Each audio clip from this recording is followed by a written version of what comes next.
Saudi Arabia is cutting oil production again because the global economy is heading into a major recession. So, what does this mean for countries like Canada that rely heavily on natural resource exports? And what does that mean for provinces like Alberta that have seen a massive influx of people move here? Are they just about to be the ones that are going to get foreclosed on, the ones that are going to lose their jobs? Well, it's looking likely as we go through the trends. So, let's see what's going on here. Oil prices rise after Saudi Arabia pledges more voluntary production cuts. Okay, so let's see what they're saying here. Oil prices rose following OPEC kingpin Saudi Arabia's decision to cut production by another million barrels per day. On Sunday, the Organization of the Petroleum Exporting Countries and its partners, known as OPEC Plus, made no changes to its planned oil production cuts for the rest of the year. However, the world's top oil exporter, Saudi Arabia, announced further voluntary output cuts, which will be implemented from July. And what's really interesting about that, guys, is when you think about why are they doing this? It's not because demand is really robust for oil, obviously. It's because they are seeing demand go down for oil right now, and they're trying to get ahead of that and stop the price falling from so far. And it does work to an extent, but obviously they're always behind the curve when they do these cuts as well. So, the cuts will keep oil prices a little higher, but just imagine if the demand for oil was like it was last year, the middle of last year, we would have oil prices at 150 a barrel right now. But it just goes to show what the oil market is pricing in right now, which is a major recession. And look at this, Suncor to slash 1,500 jobs here in Alberta amid a cost-cutting plan. New CEO to find 400 million in cost savings at all levels of company. Suncor Energy will eliminate 1,500 positions as the company's new chief executive announced an immediate plan to cut costs by 400 million by the end of this year. And I wonder why. Again, is he looking at what's coming down the pipe and the demand for oil that's happening right now, and they're trying to get more smart about what's coming? Could be. I don't know. Rich Kruger notified staff about the plan on Thursday in an email describing how the company needs to reduce its staffing costs related to its competitors in the oil patch. So, this is really interesting, and everybody last year was telling me how the oil industry was absolutely booming. And I just kind of laughed about it because, it really isn't like that at all. And in fact, layoffs were happening last year. And the way they've done it kind of this time around is a lot of people are just contractors. So they can be like literally just let go at any time, at any point. And, it's such a cutthroat industry that people are going to find that out the hard way. They always do. Alberta gets all these people over when oil prices are high, attracting them with the money, the opportunity to earn good money. And then coupled with that, this time you've had a government propaganda campaign that's trying to attract people over. And that attracts the people over. And then the oil prices collapse. And then guess what happens to those people? They all buzz off. Rent prices tank, home prices come down, and we've seen this time and time again here in Alberta. And I'm going to show you some more data and the trends on what's happening because it's kind of insane. So let's flip over to net migration and talk about that, because it's so interesting. When you look at what happened before 2008, you had some spikes in net migration. Historically, those were spikes. I mean, this was the highest amount of net migration that you had back then, going back to like 1980s, 1970s actually in Alberta. So, it's kind of crazy. And then you look what happened, prices of oil went down, they came back up, and then and basically what you find out is this actually follows oil prices. The net migration actually follows oil prices. So it's really, really interesting. The correlation is definitely there. And if we flip over to crude oil right now, again, it's just so interesting. But unfortunately, this chart doesn't go as far back as the 1970s. I'm sure I could have found one though, actually, thinking about it. Or maybe it does actually. Hold on. No, it doesn't. Okay. Anyways, so you can basically see here that in 2008, you had oil that went really high, then it came back down, corresponding with the net migration, which went away. And then you had the oil prices kind of stabilize again before 2014, where they absolutely tanked. And they got down to an average of around $40 to $50 a barrel.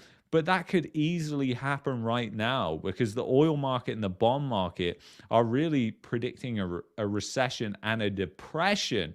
I mean, that's what the bond market is predicting, and that's what the banks are hedging for. So there is something really bad coming down the pipe. And what will that mean for oil prices? Likely lower. Despite that we know that the supply is extremely constrained, it's the strength of the recession that we're going to get that is at play here. So it's really interesting. And then, the unemployment rate is really interesting too, because since June, July of last year, you essentially saw the unemployment rate bottoming out in July. And then it's gone up in Alberta, and the trend in unemployment is up. And whilst that's happening, you have a government propaganda campaign that is saying, move to Alberta. Alberta is calling. The grass is greener. Come here. Houses are still in a bubble, but it's a smaller bubble than you're used to. So come here and, just exercise your FOMO here, which I kind of think is absolutely hilarious. But what that does is really distorts the market. And we're definitely seeing that in the housing market. I mean, it has driven housing supply down. It's driven rental supply down. And that we have seen hugely. And it's just kind of crazy, because what do you then think is going to happen on the other side of that? I think you guys know where I'm going with this. Obviously, you're going to see the complete flip of that, which I've seen here before, which is where the rental supply shoots through the roof, the housing supply shoots through the roof, because everybody wants to leave because a lot of people have lost their job and the economy is very cyclical here. And, Calgary in particular, which is where most people move, that has one of the highest unemployment rates in Canada. That's not something they put on the campaign ads, I know that. But it's something that people should really consider. But anyways, median Calgary home prices, that's been trending up. Really, it's been trending up since last year, since that moving to Alberta campaign really started to take effect, which was the summer. So you had the peak in interest rates like we saw everywhere else in Canada. Home prices came down.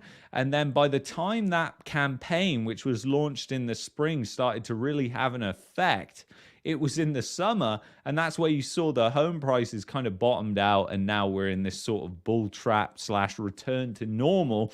And I guess probably a lot of the realtors are saying, people are just going to move here endlessly because it's cheaper, and they're realizing now that the cost of living is cheaper here, so they're just going to come. But they're not bringing their businesses with them. They're not bringing their jobs with them. That's what people don't realize. I mean, people just do not think logically, and it frustrates the fuck out of me, because I am like, what? I'm like, how can you think that narrow-mindedly about stuff like this?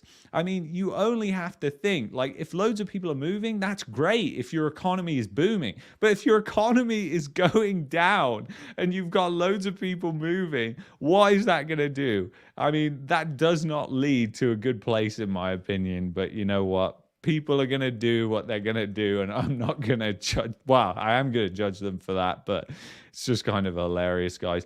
And then bankruptcies. So this is the number of businesses that are filed for bankruptcy in Alberta each month. Year over year is up 50%. So the trend right now is upwards, and year over year, it's up 50%. So this is another indicator that we have that things aren't as rosy as, people might lead you to believe they are.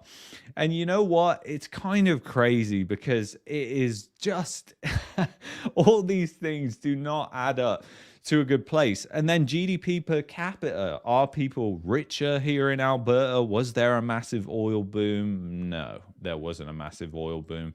So GDP per capita in 2022, it was the same as 15 years ago, guys. And you just got got to think if they're adjusting that using the CPI, then that is wildly distorted, and people are actually way poorer here than they were 15 years ago. And which one do you think's more likely? I think I know which one I would say is more likely there. And oil production just dropped quite a lot here in Alberta.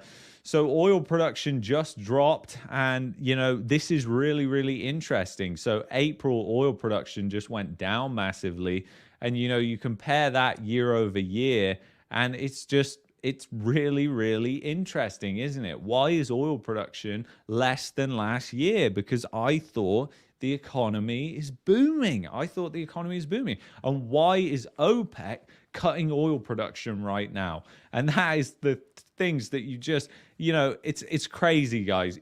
When you look at all these indicators, you just kind of realize where we are in the cycle. And at this point in time right now, it's the calm before the storm. We went through the Google Trends data yesterday. You know what's going on with Google Trends. This is the no landing, soft landing scenario. People think we're getting that right now. So it's really, really interesting. And you know what? If you've enjoyed this video, you might like this video here, which is actually a video that I did about the migration trends in Alberta and how they're actually a recession indicator, believe it or not. And then if you don't like that, check out this playlist here, and I'll